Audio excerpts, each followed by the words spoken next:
Here we go. All right. Hello, everybody, and welcome. Welcome to this episode of Between Two Teachers, where we talk about education issues far and wide and local, international, national, and statewide also. And we bring you issues that are very important for you to know about. You might not come across things that we're going to ask for some call to action and even some best practices that we're going to applaud and encourage people us to emulate because there's some really good practices out there, best practices. So we've got a lot of issues on the table currently, and we're ready to talk about them. And my name is Consuelo Lara. And my name is Madeline Cronenberg. And this is episode 207 of Between Two Teachers. Not that we're counting, but we are counting. But we are. And as always, I will begin with our land acknowledgement. We pause to acknowledge that we're gathered on the ancestral territory of Huichin, part of the unceded land of the Chochenyo and Karken speaking Muwekma Ohlone people. We remember their continued connection to the region and give thanks to them for allowing us to live, learn, work, and pray on their traditional homeland. We offer our respect to their elders and all Ohlone people, past and present. And we continue to encourage you to support the efforts of the Ohlone people to become recognized federally by Googling Justice for Muwekma, where you can learn more about their efforts to become a federally recognized tribe that will bring them the additional support that such recognition receives. And we continue to ask you to learn more about the Ohlone people and the appropriate way for districts and communities and citizens and anybody to learn about their contribution to our history here in California. And you can do that by going to the East Bay Regional Parks District website, which actually has curriculum on the Muwekma Ohlone tribe, and on the county Office of Education website, right? Yes. Where is it? It's on the front page about CCOE website, and then you go to land acknowledgement, and that opens up all the resources that we have, including how to create and make your land acknowledgement process. So yeah, we have lots of information there. Great. So we wanted to start today, first of all, by asking you to subscribe to the channel. If you're watching us, you somehow found us, and we would love to have you become part of our community at Between Two Teachers. So please like and subscribe on our YouTube channel. And we're going to talk about an international story that came out this morning, which is interesting to me because it shows the impact that can happen and how quickly it can happen. And this is in the United Kingdom, in the UK, where they have discovered, and why this has happened, exactly how it's happened, I don't know, and it doesn't seem to be explained, but they have realized that they have many of their schools made out of a concrete that is now a crisis because this concrete has reached the end of its useful life. So this is different in different schools, but over 1,000 children. Actually, the head of education in the UK was talking about the number of buildings that were built using this concrete. And concrete is ubiquitous. I mean, you're going to use concrete. These are all brick buildings that are that's held together by concrete. She said at one point, they have up to 700,000 students overall in buildings that are made with this concrete. So they have engineers going out all over to look at the buildings and see which ones they think may be in danger of collapse, which is a terrifying. I mean, can you imagine that? Is like that's sort of like the pandemic all over again. I mean, you don't want to send your children into a building that it's like an earthquake, right? That's right. That's right. And who'd have thought? Because we think of concrete as indestructible, it would survive everything. Well, we know that our earthquakes, you got to be careful with concrete.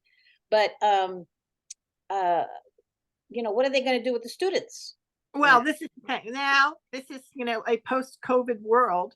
So they're looking at remote learning, right? You go there first, but Another- you wind up with all the same problems. And it's not everybody.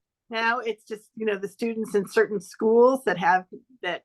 So that it's possible that newer schools that were built after that, apparently they stopped using this concrete in 1990, but all these schools that were built before are impacted.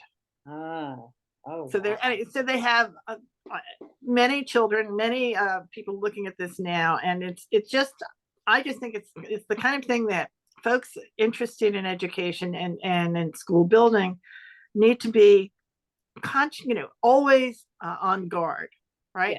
Yes, yes, yes, And I would think that since this is an issue in the UK, it would be the kind of thing that anyone anywhere who becomes aware of it should just be taking a look and asking their facilities people, yes.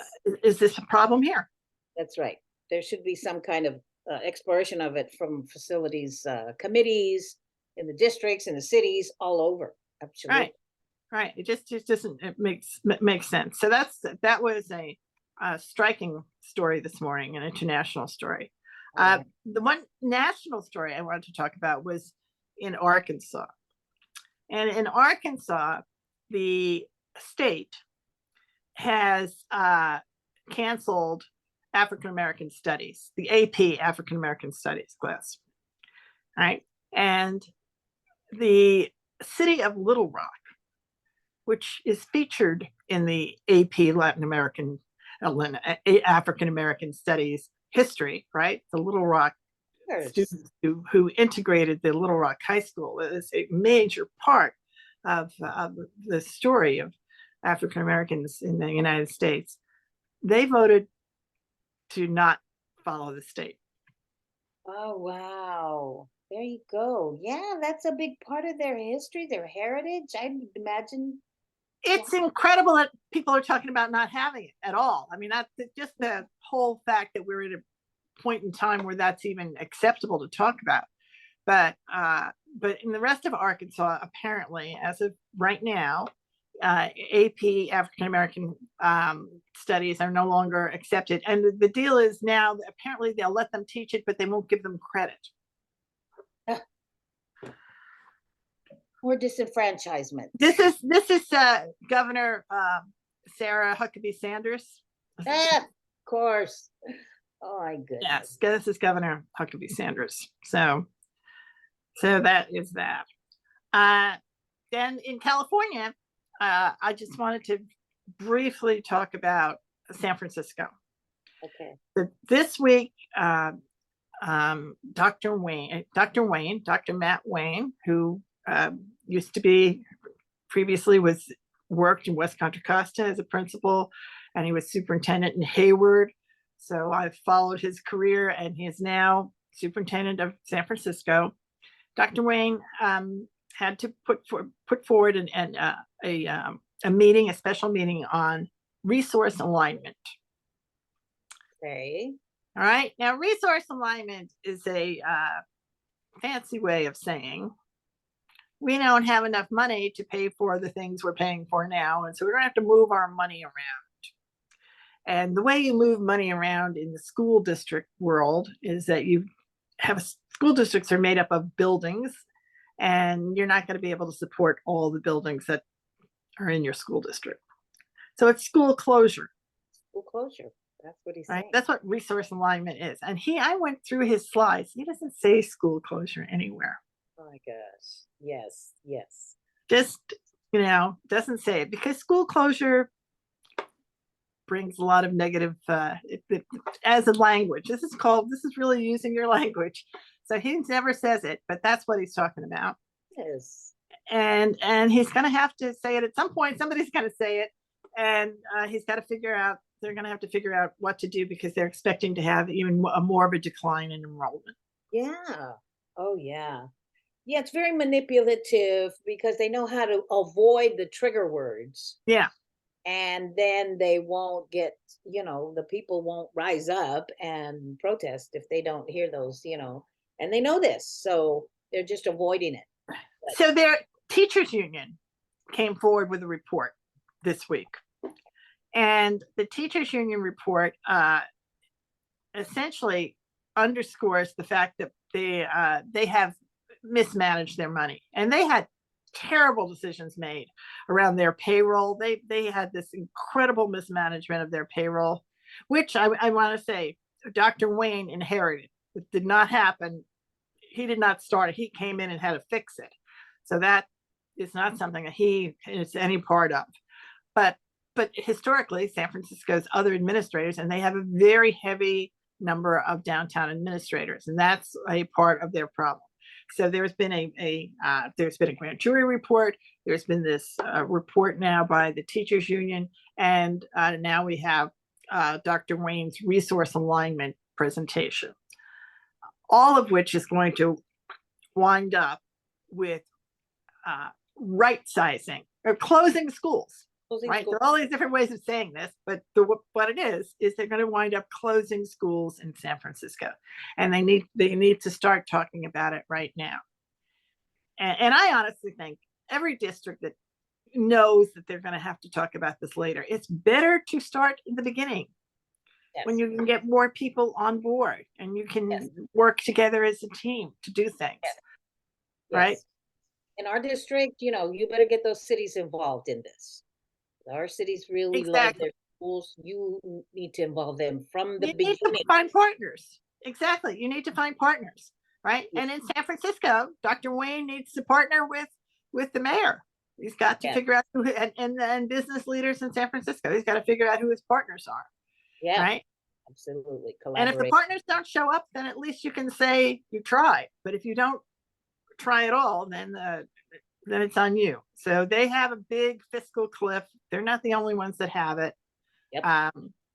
But they've begun the journey to, without saying the words, to close the schools. Clever of them. Resource alignment is their motto. All right. All right. So then I wanted us to talk. You had to the county had the presentation on interdistrict transfers, the whole process. That was really great. Yeah, the county Board of Education is can operate as an appellate kind of body, and they're in two areas. If we have 18 school districts in the whole county, and if for whatever reason a parent needs to move their child from one district to another, they can apply to do this. And if the district they're in, their home district, because there's these boundaries that you're required to you're limited to, you have to go to those schools that are in that boundary.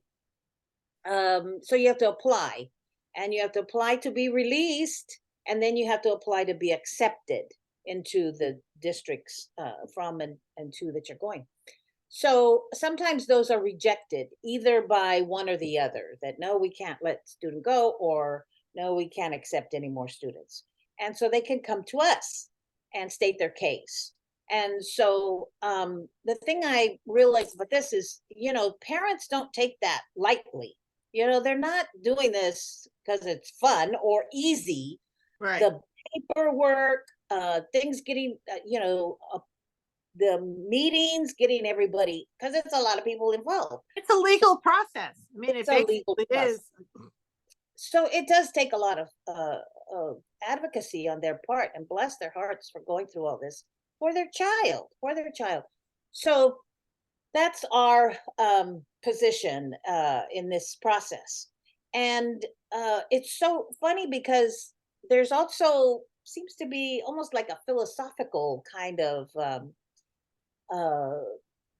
idea that each board member can have. Some board members, I'm noticing a lot of them will just say, well, the districts are smart, so we should just do what the districts want. And I've seen it, and I've said, wait a minute, we're electeds, and as far as I'm concerned, I'm here to advocate and listen to the parents, the constituents. The constituents. and that the number one person we need to look at is the child, Right. And the thing that's interesting is and we need to have more data on this because this is really fascinating. What are the reasons that parents are drawn to do this process? What are the reasons that districts are saying, no, we won't release this student? And what are the reasons other districts will say, no, we're not going to accept it? Those tend to be social issues, whether it's childcare, transportation, all kinds of, quality of programs. All of these are, the funding for different programs. And there's a lot of special ed involved in this too. So it's very, very interesting, and it's even beyond the power of some of these districts. It's just, some early morning childcare. Some places have it, some places don't. A parent has to get up at 4 o'clock in the morning.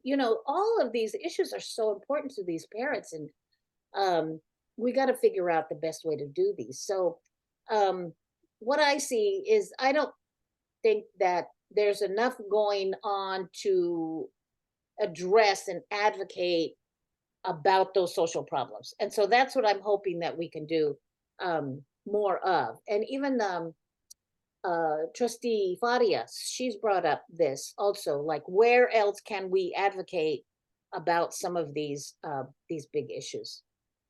So, and the other big issue is about money, because a child brings with them ADA, and so sometimes the district doesn't want to let go because they'll lose funding. It's a financial issue.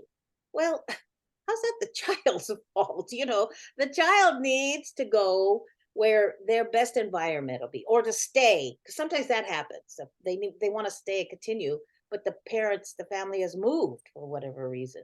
And so now they say, oh no, you have to leave now. But they've been here all this time. So that's another big issue that comes up. And of course, there's ed code involved in this too, and some of the education code that's involved. And the big thing is determining residency. And unfortunately, we've not done a good job that when parents get enrolled, that they understand wherever you're renting and wherever you're buying a house, don't assume you're going to go to the school that's down the street. No. You can't. You've got to know the boundaries and where that property is. And sometimes, we've had parents come, I didn't know. I thought they were going to go to this school, and now we're stuck here. So that's where they are, and determining residency is very important. And then there's a process, there's a timeline, and that has to be adhered to. I do have to say that our staff does a great job letting everybody know about what's going on. But I also, from what I could see, the 18 districts can have 18 different ways of doing this process, and they're all complicated. It would just blow your mind. You go, what? You would just give up. It should not be that hard for parents to do this process and advocate for their children. And so it is true, we are responsible to the staff has to be neutral about this and make sure they help both the parent, and the district understand everything involved, try to be neutral. And then it's our job to listen to them and to vote whether or not to we usually have four different things: to approve, deny, remand, which means it goes back. Then back. Yeah. Send it back. We're not going to make a decision. You guys can figure this out. So we remand it, and then but anyway, so we have a few choices there. So it's a really interesting process, and I don't think most people know about it, how complex it can be, and it really should not be. But I want to see districts do more to not put it on the families. If you don't have enough ADA, well, what are you going to do about it? There's something structural you need to do when you're losing ADA. This is the whole thing we're talking about now. I mean, even with San Francisco, that there is declining enrollment in California. everything. right? Now, there are exceptions. There are communities that are growing for various reasons, but many, many communities are not growing because the population is getting older. People are having fewer children, all of these demographic reasons. And what that means is that San Francisco is not the only school district looking at closing schools, right? And one of the options, the thing that you're closing schools because you don't have enough students. And that's why you're now incentivized to not let your students move, which is totally wrong, right? It's just like holding the student hostage, really, yes, because of your financial issues. right.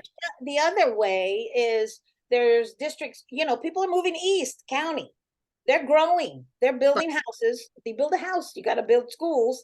And there's families moving out there, and they may not have completely moved out there, but they want to move their kids out there, or they've moved out there and now but those schools that are saying, oh, we don't have room.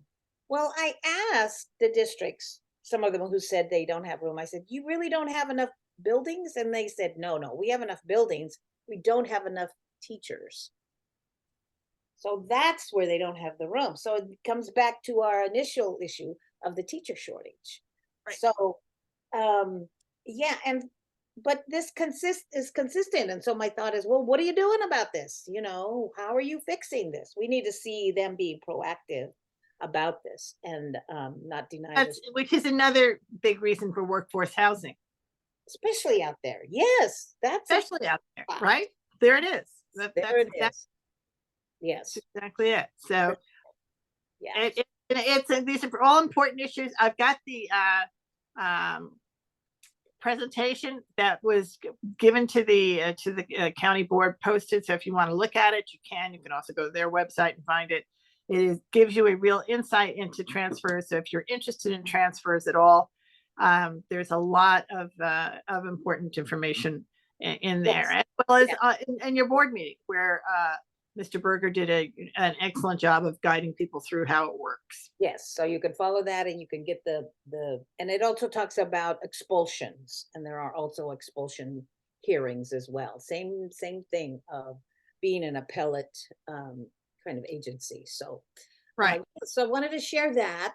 And then one thing that's going to come up this next board meeting, we're going to look, re-examine or get an update on literacy intervention for our Mount McKinley, for juvenile hall, for community schools, because a year when I got on the board, I wanted to know about the reading levels, and because they bring you these standardized test scores, that doesn't tell me anything.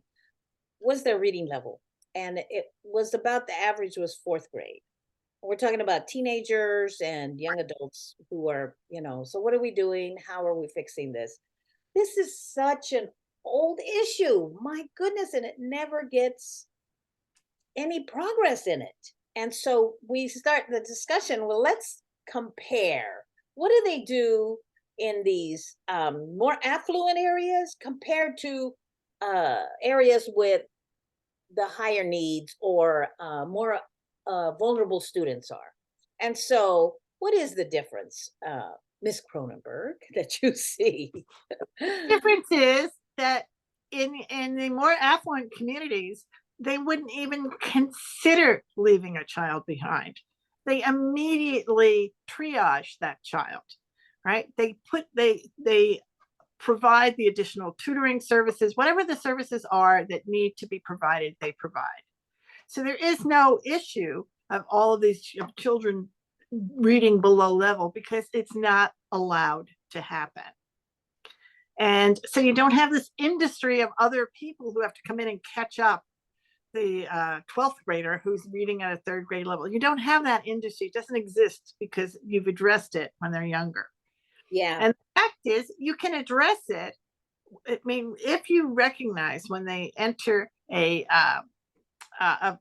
institution such as juvenile hall, and somebody enters and is way behind in reading, you could just say, this is what you're here. We're here now to raise your reading. We don't have to do anything else. Yep. The greatest service we can give to you is to have you reading on your appropriate level. Yeah. Yeah.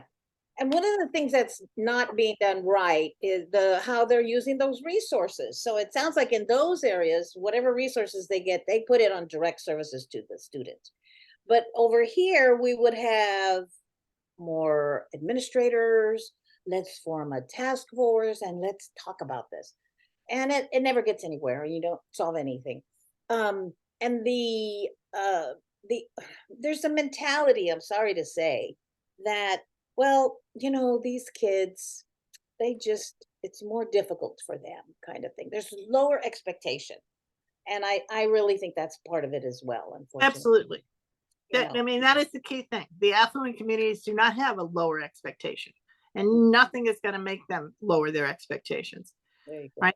This is it is solidly there. It is solidly there, and that is not the case in other communities, and it's certainly not the case in juvenile hall. No, absolutely. So, yeah, so those are some of the issues going on. Oh, and we're going to swear in our student trustees in September this month. And what was great about them? They're all connected on social media. Of course. So who knows? We might start having audience at the board meetings who want to come and see our students. Want to see them. They're going to have the audience, right? I know they're going to have the audience. Come and see me on the board. It's going to be great. I'm looking forward to it. It is absolutely going to be great. Yep. Right? Because this is why we're here. We to serve young people, right? That's the whole purpose. Build leadership. And after they get sworn in, maybe we have them and we can interview them over here. I'd love to do that. I think that's a wonderful idea. We could have them on Between Two Teachers. We absolutely. We should definitely do that. Now, one of them lives very close to us, right? Very close. And so I'll bring more of that information next time we meet. So our final thing is about students, and our shout out this week is to some students in Montana, a place I've spent some time in recently, who brought a case, a first of its kind climate change trial brought by students, Montana students. And they were a young group of environmental activists who said that the state agencies of Montana were violating their constitutional rights to a clean and healthful environment, which is in the Montana Constitution, not in every state's constitution, but it's in the Montana Constitution, by permitting fossil fuel development without considering its effect on climate. And they won. The ruling is a first of its kind trial in the United States and adds to a small number of legal decisions around the world that established a government duty to protect citizens from climate change. Wow, there you go. And this was a group of children. I mean, this was obviously there were adults involved, the attorneys for the 16 plaintiffs, and the plaintiffs ranged in age from 5 to 22. And they presented evidence in a 2-week trial in June that increasing carbon dioxide emissions are driving hotter temperatures, more drought and wildfires, and decreased snowpack. These are all things we know. Some people want to say it's not true, but we know it's true. Look at Lahaina, look at anything. The plaintiffs said the changes were harming their mental and physical health, with wildfire smoke choking the air. This is the air in Montana. And drought drying out rivers that sustain agriculture. Native Americans testified for the plaintiffs and said climate change affects their ceremonies and their traditional food sources. So that's it. They won. So this is a shout out to, the group is called Our Children's Trust. And they have raised money to bring lawsuits, and they energized and partnered with these young people in Montana to bring this now very successful lawsuit.